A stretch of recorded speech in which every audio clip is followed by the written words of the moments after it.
আসসালামু আলাইকুম বন্ধুরা, কেমন আছেন সবাই? কমেন্ট করে জানাবেন। যে যেখান থেকে আমার এই ভিডিওটি দেখছেন সবার প্রতি রইল অনেক অনেক দোয়া আর ভালোবাসা। চলে আসলাম নতুন আরও একটি ভিডিও নিয়ে। আশা করছি বন্ধুরা আমার আজকের ভিডিওটি আপনাদের কাছে ভালো লাগবে। যদি ভিডিওটি ভালো লাগে তাহলে শেষ পর্যন্ত আমার সাথে থাকার অনুরোধ রইল, আর ভিডিওতে একটি লাইক করে দেওয়ার অনুরোধ রইল।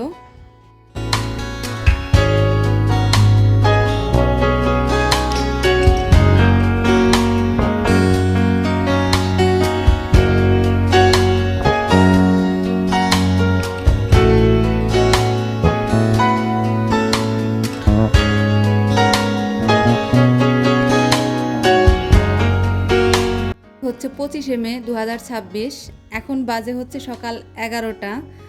তো হঠাৎ করেই চারিদিক অন্ধকার হয়ে এসেছে এবং অনেক জোরে হাওয়া বইছে। আপনারা আমার গাছের অবস্থা দেখে বুঝতে পারছেন কত জোরে হাওয়া দিচ্ছে। আর এই যে এটা হচ্ছে আমার অপরাজিতা ফুল গাছ। একটা ফুল ফুটেছিল, সেটা ঝরে গিয়েছে, আরও একটা কলি এসেছে।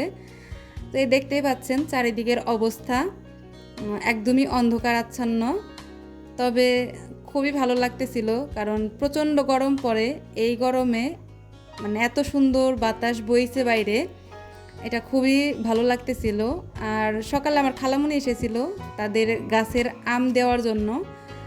কিছু কাঁচা আম দিয়েছে আর কিছু পাকা আম দিয়েছে। কাঁচা আমগুলো দিয়েছে যেন আমি আচার করে খেতে পারি, সেই জন্য।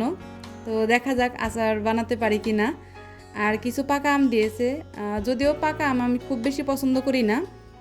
আর পাকা আমের ভিতরে আম্রপালি যেটা, সেটা একটু বেশি পছন্দ করি, সেই জন্য পাকা আম অল্প নিয়ে আসছে।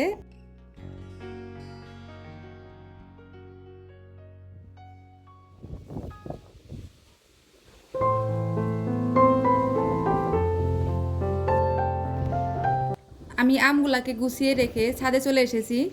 এই যে দেখতেই পাচ্ছেন আমার টমেটো গাছটা একদম উল্টে পড়ে আছে। কয়েকদিন আগে এরকম সন্ধ্যাবেলায় হচ্ছে অনেক জোরে হাওয়া বইছিল, তখন হচ্ছে আমার টমেটো গাছটা একদম উল্টে পড়ে গিয়ে একটা টমেটো ছিঁড়ে গিয়েছিল। আপনারা সেটার ভিডিও অলরেডি দেখেছেন। আর দেখতে পাচ্ছেন আকাশের কি অবস্থা, একদমই কালো মেঘে আচ্ছন্ন। আর এই যে মানে বৃষ্টি চলেই আসলো, অনেক বড় বড় ফোঁটা পড়ছে। তো আমি দ্রুত ঘরে এসে আমার ডাইনিংয়ের জানালাগুলো সব বন্ধ করে দিলাম, তা না হলে ডাইনিং একদমই ভেসে যাবে।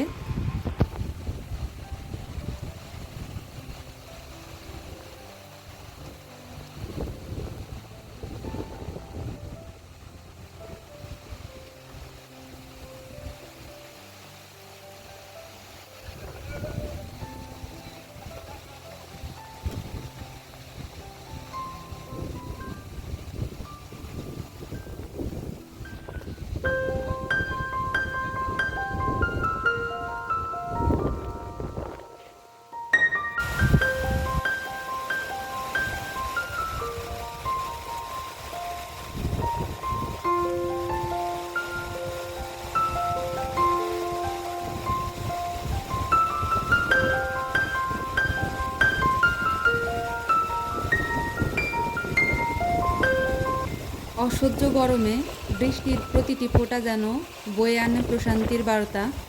যেহেতু এখন ঈদ ভ্যাকেশন চলতেছে এবং আগামী 1 তারিখে হচ্ছে কোর্ট খোলা, তো এ পর্যন্ত বাসায় আছি, খাবো দাবো ঘুমাবো আর এরকম বৃষ্টি উপভোগ করব, মাঝে মাঝে আপনাদের সাথে শেয়ার করব। তো সবাই খুব বেশি ভালো থাকবেন, আমার জন্য দোয়া করবেন। আপনাদের জন্য অনেক অনেক দোয়া রইল। আজকের মতো বিদায় নিচ্ছি, আল্লাহ হাফেজ।